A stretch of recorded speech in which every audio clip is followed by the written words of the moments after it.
Folks, welcome back to the channel. Doug with Stacking Investments. This video is going to be number one in a series of videos on the do's and don'ts of how to properly set up, and it's the lessons that me and my parents and my sister,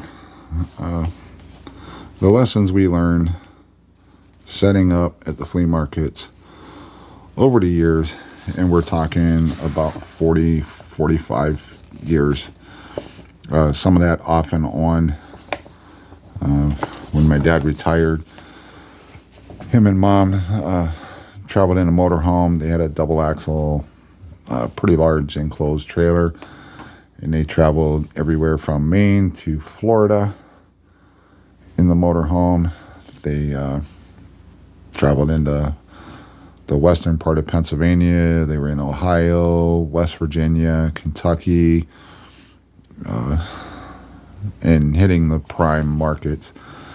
Some of this applies no matter what the market is, but keep in mind that some flea markets are much better than others. It just depends on the locality and where you're at.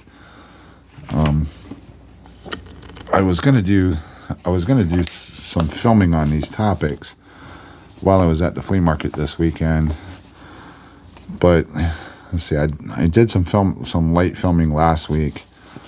You saw in my videos I discussed the difference between the two markets that I have locally. One's bigger than the other. The bigger one used to be the money one, but even though it sells out every single spot and is much bigger, the money's just not there nowadays. The smaller market, which doesn't sell out, is where the money's at. Go figure. All the vendors want to pile in over at the other place, and just by, I would prefer to be at the other one, judging by how it was years back in the 90s and in the early, even the mid, the early 2000s, even 2010 to 2015. That market was where the money was at. If you wanted to sell and make money, you went to the big one. But judging by recent events we didn't go to the flea markets for a while.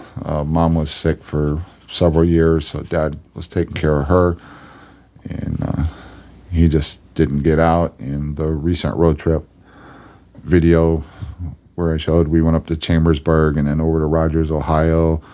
We went to Trader Jack's just outside of Pittsburgh. We went back to Youngstown, Ohio, and then we finished up in Tazewell on the way home. That sparked an interest with Dad since Mom passed back in May, and it just got him so he wants to now get out of the house and go to flea markets. Unfortunately, the weather is starting to turn cold, and so we're going to have to kind of put a pause on that until springtime and everything. But it was good. Dad was having fun. It's something he enjoyed. He's making money. The big thing for him is like selling the stamps, which some of y'all have purchased. Those are selling good. We're almost out. I think I counted up, I've got, one of the viewers just purchased a roll. So I only have 25 rolls left to sell. I sold 12, 15, 18. I think I sold this past weekend. I sold 20 rolls between Saturday and Sunday. Sunday night, I'm doing this video. I'm trying to run a bunch out because I got a busy week with my main business. I got to finish up a major expensive job for one of my clients. I got to finish that up in the next 2 days. So I'm going to do this string of videos. You've seen the Pillsbury Doughboy. My last video, I showed the Avon Santa Claus mug. this is going to stay on the set while I do this string of videos, and then I'll release them one at a time. I'm going to do a topic. I'm going to try to keep the videos to 10. This video might run 15 minutes, but I'm going to try to keep each topic to 10 minutes. We're going to start with the first one, and this is more common sense than anything. And number one, bring plenty of change. If you're going to set up at the flea market, you're going to load your car up, load your truck up with either items you're getting rid of, or you want to think about doing this full time, and you've got a source for merchandise, and you feel like this would be a nice side thing to do and enjoy yourself, which for me, it's a lot of fun. I have a hard time determining whether I like the buying aspect, finding, the search, finding stuff that I can then flip and resell for money, or the actual selling the item and getting the money. It's a toss-up for me, which I enjoy more, but it is fun. But getting back to the topic here, bring plenty of change. That means bring plenty of ones, plenty of fives, plenty of tens. If possible, bring at least $50 in ones. Try to bring 100 in fives and 100 in tens. I know some people, money might be tight or whatever, and you go with what you got. But don't show up at the flea market as a vendor and only have $20 bills or $50 bills or even a $100 bill, which, believe it or not, vendors that set up every chance they get, that's all they do is go from flea market to flea market to flea market. They never take the time to get some change. So, and the reason I say this is because we have made money over the years because of vendors who don't bring change. I got quarters down here with a question mark. The quarters is if you sell quarter items. So you bring a $10 roll of quarters. So if they give you a dollar bill or they give you a $5, you got the ones and you got some quarters to give them change. Quarter items aren't much, but quarter items are a good thing to have, because some people, believe it or not, they only come to the flea market. They want to spend $5. They're going to search the market and find anything they can to spend their $5 to satisfy whatever buying thing they have.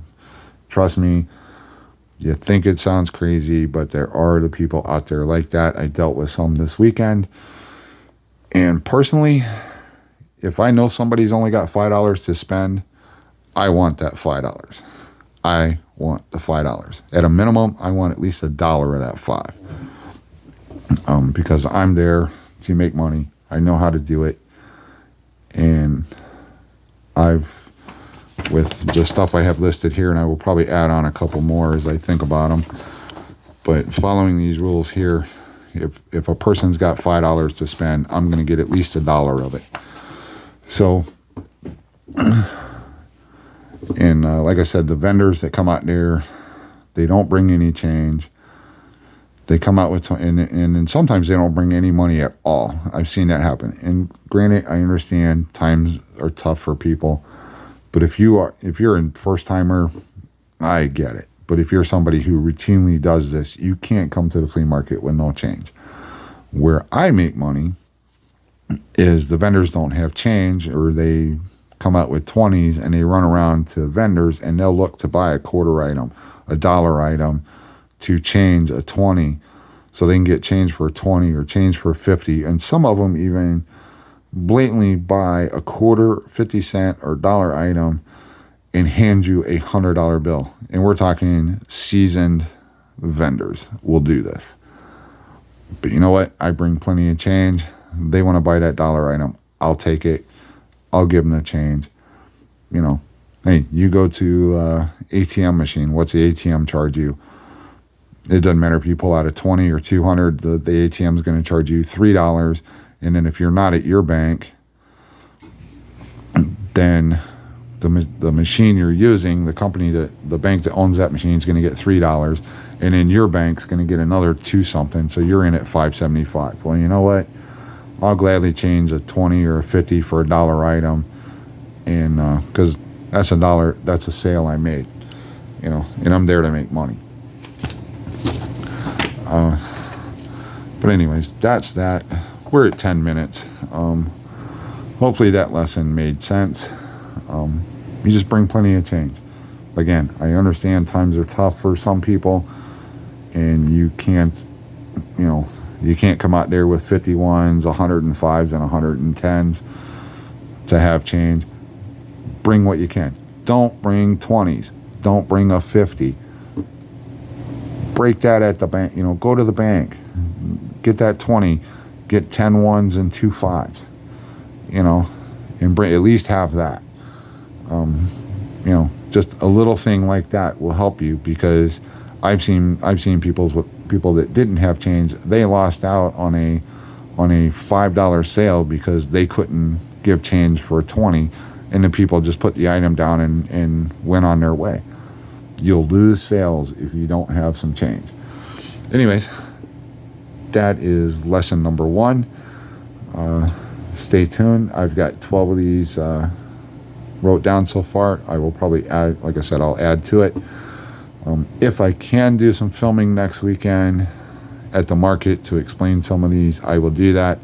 I just felt uncomfortable this weekend because people who were violating most of the rules I have wrote down, as far as the way you set up and some other things, they're sitting there not selling, and I'm selling, and they're just looking at me, and it's kind of an awkward situation, and I didn't want to break out the camera and start filming and yada yada yada because of that. But if I see a chance where I can film and show some of this, do a video, then I will do that.